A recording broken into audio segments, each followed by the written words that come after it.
2024 के चुनावी महाभारत की तैयारी बीजेपी ने सभी पार्टियों से काफी पहले शुरू कर दी थी। अब 400 प्लस सीटों की जीत के लिए हुए मंथन का फैसला सामने आने की बारी है। दिल्ली में बीजेपी के हेडक्वार्टर में आज इसी की तैयारी है। पूरी खबर आपके सामने। चलिए पूरी खबर आपको बताते हैं। बीजेपी के 2024 के चुनावी प्लान पर यह बड़ी खबर। आज बीजेपी केंद्रीय चुनाव समिति की एक अहम बैठक होगी। लोकसभा उम्मीदवारों की पहली लिस्ट यहां पर जारी होगी, जो सूत्रों के हवाले से खबर है। पीएम मोदी की मौजूदगी में शाम 6 बजे से यह बैठक होगी और लोकसभा चुनाव को लेकर आज बीजेपी केंद्रीय चुनाव समिति की एक अहम बैठक होने वाली है। दिल्ली में बीजेपी मुख्यालय में बैठक होगी। पीएम मोदी केंद्रीय चुनाव समिति की बैठक में शाम को शिरकत करेंगे। तो सस्पेंस खत्म होगा। 24 के विजय का ब्लूप्रिंट तैयार है और आज पता चल जाएगा कि आज क्या होने वाला है। नमो के 100 योद्धा, अब 100 योद्धा यहां पर क्यों कहा जा रहा है? क्योंकि यह कहा जा सकता है कि आज 100 नामों की लिस्ट आ सकती है लोकसभा चुनाव में। वो नाम जो बीजेपी के 370 प्लस और एनडीए के 400 प्लस टारगेट को अचीव करने के लिए चुनावी मैदान में आएंगे। आज बीजेपी केंद्रीय चुनाव समिति की बैठक, पहली लिस्ट आज जारी हो सकती है। पीएम मोदी की मौजूदगी में शाम 6 बजे से यह बैठक होगी बीजेपी मुख्यालय में दिल्ली में। पीएम मोदी केंद्रीय चुनाव समिति की बैठक में शाम को शिरकत करेंगे। यह बड़ी खबर आपको बता रहे हैं। 400 सीटें,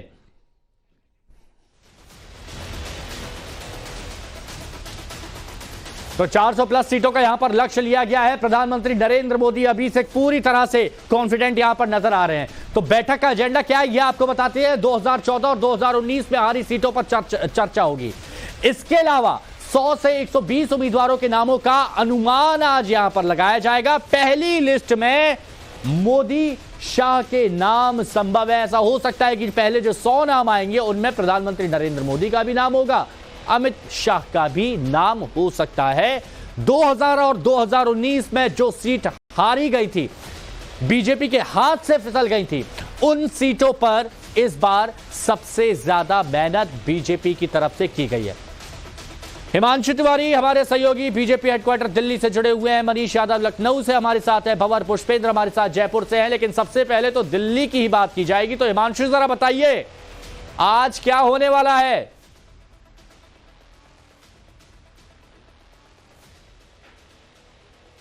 हिमांशु सुन पा रहे हैं तो बताइए। आज देखिए शाम को 7 बजे के बाद में केंद्रीय चुनाव समिति जी। आज शाम को 7 बजे हिमांशु केंद्रीय चुनाव समिति की बैठक भारतीय जनता पार्टी के मुख्यालय में होने वाली है। इसके पहले लगभग 3-4 दिनों से लगातार अलग अलग राज्यों के साथ में जो बीजेपी के अध्यक्ष जेपी नड्डा और गृह मंत्री अमित शाह वो कोर कमेटियों के साथ में बैठक कर रहे थे। और इन बैठकों में यही चीजें निकलकर सामने आई कि जो सीटें वो हार चुके थे पिछली बार, उन सीटों पर कौन कौन सा कैंडिडेट उतारा जाए जिससे कि वो जीत सकता है। साथ ही आज जो केंद्रीय चुनाव समिति की बैठक हो रही है उसमें 9 बजे के आसपास प्रधानमंत्री नरेंद्र मोदी आ सकते हैं। 8 से 9 के बीच में जो समय बताया जा रहा है, देर रात तक ये बैठक चलेगी। और ये संभावना जताई जा रही कि 100 से 120 सीटें जो है उसका डिक्लेरेशन हो सकता है, या तो रात को होगा या फिर 1 तारीख को, 1 या 2 मार्च को भारतीय जनता पार्टी की तरफ से किया जा सकता है। लेकिन सबसे बड़ी बात यह है कि ये जो 100 लोगों की लिस्ट आने वाली है, इसमें प्रधानमंत्री नरेंद्र मोदी का भी नाम हो सकता है,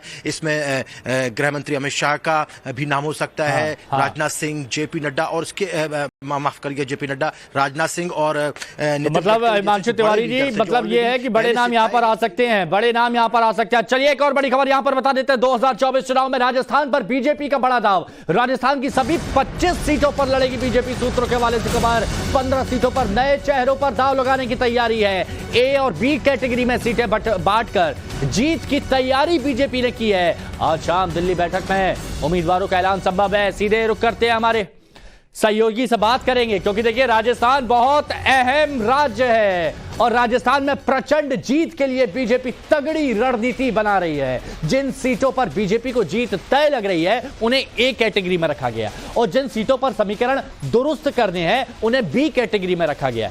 और राजस्थान में चुनावी लिहाज से किन सीटों को बीजेपी ने ए और बी कैटेगरी में रखा है, चलिए आपको बता देते हैं बहुत जल्दी से। तो यहां पर आप देखिए ए कैटेगरी के शहर कौन से हैं। तो यहां पर जयपुर शहर, जयपुर ग्रामीण, झालवाड़ बारा, कोटा बूंदी, भीलवाड़ा, चित्तौड़गढ़, ये ए कैटेगरी में रखा गया है। और ए कैटेगरी के बारे में आपको बताया हमने, बीजेपी को जीत तय लग रही है। अब अजमेर, पाली, जोधपुर, जालौर, बीकानेर, उदयपुर, ये वो जगह है जहां पर जीत तय मानी जा रही है। ए कैटेगरी मैंने रखा गया है, इसमें सीकर शामिल है, डूंगरपुर, बांसवाड़ा, गंगानगर, हनुमानगढ़, राजसमंद, चूरू, झुंझुनू। बीजेपी को जीत यहां पर निश्चित लग रही है। बी कैटेगरी क्या है? बी कैटेगरी में उन्हें रखा गया है जहां पर लग रहा है कि थोड़ी सी मेहनत यहां पर करनी होगी। अब ये वो बड़ा दाव बी कैटेगरी का, करौली, धौलपुर, दौसा, भरतपुर, टोंक, सवाई माधोपुर, बाड़मेर, अलवर, नागौर, ये है बी कैटेगरी वाली सीटें जिनके बारे में यहां पर चर्चा की जा रही है। समीकरण दुरुस्त करने हैं, ये वो जगह है। और हमारे सहयोगी भंवर जुड़े हुए हैं। भंवर, जरा ए बी का बताइए, बीजेपी की तैयारी के बारे में बताइए, क्योंकि राजस्थान बहुत इंपॉर्टेंट है भाई। देखिए, कल एक महत्वपूर्ण बैठक दिल्ली में हुई है जिसमें मुख्यमंत्री भजनलाल शर्मा, प्रदेश अध्यक्ष सीपी जोशी, पूर्व मुख्यमंत्री वसुंधरा राजे, डिप्टी सीएम दिया कुमारी और प्रेम बैरवा शामिल रहे हैं। और वहां पर ये पूरा लोकसभा चुनाव को लेकर के पूरा एक रोड मैप तैयार करने की कोशिश की गई है, जिसमें खासतौर पर मैंने बताया कि जिस तरीके से दो श्रेणी रखी गई, श्रेणी ए और श्रेणी बी। ए श्रेणी में वो लोकसभा सीट शामिल हैं जिन पर बीजेपी को बहुत ज्यादा दिक्कत नहीं है, यानी जहां बीजेपी श्योर है कि उन्हें वहां अपनी जीत संभव नजर आती है। लेकिन बी कैटेगरी में कुछ क्षेत्र वो रखे गए हैं जहां या तो जिन सांसदों को विधायकों का चुनाव लड़ा दिया गया है, विधानसभा के अंदर वो लोग पहुंचे हैं, उनकी सीट खाली हुई है, उनकी जगह नए चेहरे कौन लाने होंगे, कौन जीत की गारंटी वहां पर दे सकता है। क्योंकि देखिए, प्रधानमंत्री नरेंद्र मोदी लगातार राजस्थान में पिछले दिनों में दौरों पर रहे, फ्रांस के अपने राष्ट्रपति को, अपने मित्र को यहां लेकर आए, जयपुर के दर्शन कराए। तो कुल मिलाकर राजस्थान पर पूरा फोकस है। उसका कारण यह है कि पिछले दोनों लोकसभा चुनाव में 25 की 25 सीटें बीजेपी के खाते में रही। हालांकि एक चुनाव में आरएलपी को सीट दी गई नागौर से। अब बीजेपी 25 की 25 सीटों पर खुद को उम्मीदवार उतारना चाहती है और बीजेपी देखिए उसकी पूरी तैयारी भी की है, जैसा कि भंवर आपने बता दिया। ए कैटेगरी, बी कैटेगरी, अब यहां पर आप सोचिए बीजेपी क्या तैयारी करती है। मनीष, अब जरा आप बताइए, क्योंकि उत्तर प्रदेश में भी कुछ सीटें हैं जहां पर कुछ कसर पिछली बार रह गई थी, लेकिन इस बार दुगनी मेहनत करनी है, तो वहां क्या तैयारियां चल रही है ओवरऑल? देखिए, वहां पर जब चुनाव हारने के बाद से ही तैयारी शुरू हो गई थी कि अगले चुनावों में इन पर कैसे कब्जा करना है, उसके लिए रणनीति बना ली गई थी। सुनील बंसल जिम्मेदारी निभा रहे हैं पूरे देश भर में, उत्तर प्रदेश का खासा उन्हें तजुर्बा है, तो ऐसे में उनकी आमद यहां बनी रहती है। अलग अलग प्रभारी नियुक्त किए गए हैं और इस बार स्ट्रेटेजी ये रहेगी कि जो सीटें बीएसपी के हाथों, समाजवादी पार्टी के हाथों गंवाई गई थी, कांग्रेस ने जो रायबरेली सीट जीती थी, वहां के लिए दमदार प्रत्याशियों की तलाश करके वहां पर उन्हें मौका दिया जाए। उसके लिए प्रभारी और मंत्री, संगठन से एक प्रभारी और एक मंत्री की जिम्मेदारी दी जाए। तो उसी बंदोबस्त में पूरी बीजेपी जुटी हुई है। आज संभावना इस बात की है कि उत्तर प्रदेश की कुछ सीटों का भी ऐलान हो जाएगा। कई सीटों पर प्रत्याशी बदले जाने की भी चर्चा है। कानपुर में संदेह पचौरी हैं, उम्र के लिए जिस पड़ाव पर हैं, तो वो टिकट के ढांचे में फिट नहीं बैठते, तो ऐसे में कानपुर में प्रत्याशी बदला जा सकता है। मथुरा, चूंकि अब संभावना इस बात की है कि राष्ट्रीय लोकदल को देनी पड़े। सुभाष, तो बहुत सारे समीकरण हैं, उन सारी बातों को समझना होगा। बीजेपी की तैयारी भी चल रही होगी। मनीष, शुक्रिया आपका हमारे साथ जुड़ने के लिए। एक और बड़ी खबर बता देते हैं आपको, और ये मध्य प्रदेश से जुड़ी हुई। मध्य प्रदेश में भी बीजेपी की चुनावी रणनीति तैयार, 29 सीटों पर उम्मीदवारों का पैनल तैयार। सूत्रों के हवाले से खबर, कई मौजूदा सांसदों का टिकट कट सकता है। दिल्ली बैठक में आज शाम नामों पर मोहर लगेगी। बीजेपी सूत्रों के मुताबिक 28 फरवरी को दिल्ली के करीब 2.5 घंटे तक चली बैठक में जिन नामों पर सहमति बन गई, उनका टिकट आज केंद्रीय चुनाव समिति की हरी झंडी के बाद घोषित कर दिया जाएगा। मध्य प्रदेश में समझिए, छिंदवाड़ा, यहां मेहनत करने की जरूरत है। नकुल नाथ, कांग्रेस के पास वो सीट गई थी और ज्यादातर बीजेपी के पास रही। कुल 29 लोकसभा सीटों में से बीजेपी को 29 की 29 चाहिए, लेकिन सबसे बड़ी दिक्कत यहां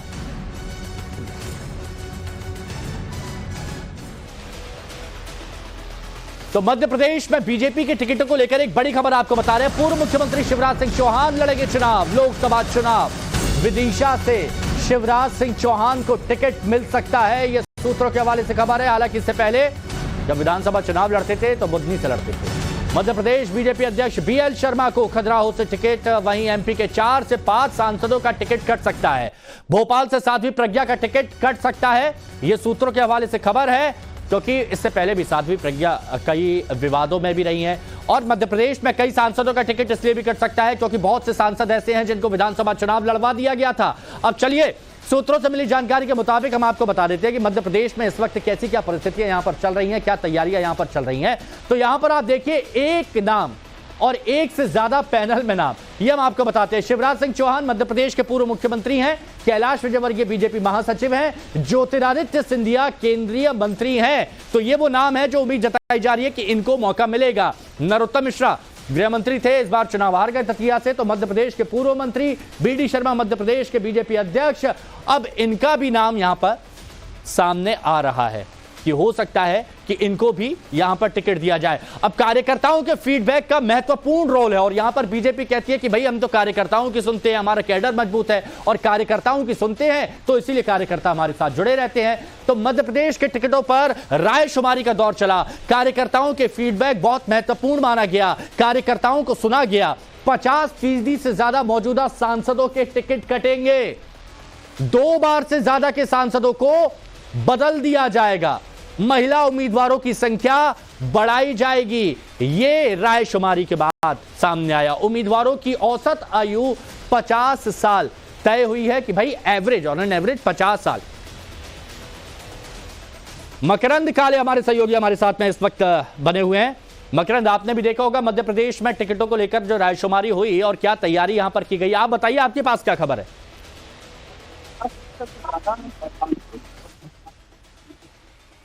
अभी फिलहाल 7 ऐसे सांसद थे जिन्हें विधानसभा चुनाव लड़वा गया था, उसमें से 2 सांसद जो हैं वो चुनाव हार गए थे। उससे सत्ता के गणित थी और कप्तान की सूरत से मकरंद, आपकी आवाज स्पष्ट नहीं आ पा रही है, लेकिन बीजेपी अपनी आवाज और कार्यकर्ताओं की आवाज सुन रही है स्पष्ट तरीके से और इसीलिए इतनी कॉन्फिडेंट नजर आ रही है बीजेपी की। इस बार तो 29 की 29 जीतनी है, राजस्थान में 25 की 25 जीतनी है, उत्तर प्रदेश का तो बोल ही दिया है मुख्यमंत्री योगी आदित्यनाथ ने, और आज बैठक हो ही रही है तो बहुत कुछ आज स्पष्ट भी हो जाएगा। चलिए, एक और बड़ी खबर, दिल्ली के टिकट के लिए बीजेपी में बहुत बड़ी फाइट। दिल्ली की 7 लोकसभा सीटों के लिए 28 लोगों के नाम, आप बताइए क्या करें। बांसुरी स्वराज और वीरेंद्र सचदेवा को टिकट, ये सूत्रों के हवाले से खबर है। 3 मौजूदा सांसदों का पत्ता कट सकता है, मतलब इस बार उनको शायद मौका ना दिया जाए। बीजेपी हाईकमान के पास दिल्ली की 7 सीटों के लिए 28 लोगों के नाम भेजे गए हैं। इसमें सुषमा स्वराज की बेटी बांसुरी स्वराज और दिल्ली बीजेपी अध्यक्ष वीरेंद्र सचदेवा का टिकट फाइनल माना जा रहा है, मतलब हो गया समझो। जबकि 3 मौजूदा सांसदों का पत्ता कटने की अटकलें तेज हैं। हिमांशु तिवारी बने हुए हमारे साथ। हिमांशु, जरा दिल्ली का अपडेट बताइए, दिल्ली में क्या जो खबर आ रही है क्या वो सही है, क्या अटकलें बताइए। देखिए, दिल्ली की यदि हम बात करें तो दिल्ली में 7 लोकसभा सीट है और 7 में से लगभग 3 या 4 सीटें ऐसी हैं जो भारतीय जनता पार्टी अपने कैंडिडेट बदल सकती है, नए चेहरों को मौका दे सकती है। इसमें यदि हम जो सूत्रों द्वारा जो जानकारी मिल रही है वो चांदनी चौक की एक सीट है जिसमें नया प्रत्याशी दिया जा सकता है। उत्तर पूर्वी दिल्ली की पूर्वी दिल्ली की यदि बात करें, गौतम गंभीर वाली सीट, वहां पर जो है शायद कैंडिडेट बदला जा सकता है या गौतम गंभीर को कहीं और शिफ्ट किया जा सकता है। साथ ही जो हंसराज हंस वाली सीट है वहां पर भी कहीं ना कहीं पार्टी जो है किसी और को नया चेहरा बना सकती है और ये भी जानकारी मिल रही कि हो सकता है कि किसी दलित महिला को वहां से पार्टी मैदान में उतारे, जैसा कि आम आदमी पार्टी ने 4 कैंडिडेट। अच्छा, एक बड़ी खबर आ रही है, जरा वो बता देते हैं हिमांशु। एक बड़ी खबर आ रही है और ये बड़ी खबर है महाराष्ट्र से। महाराष्ट्र में एनडीए सीट शेयरिंग पर इस वक्त की बड़ी खबर।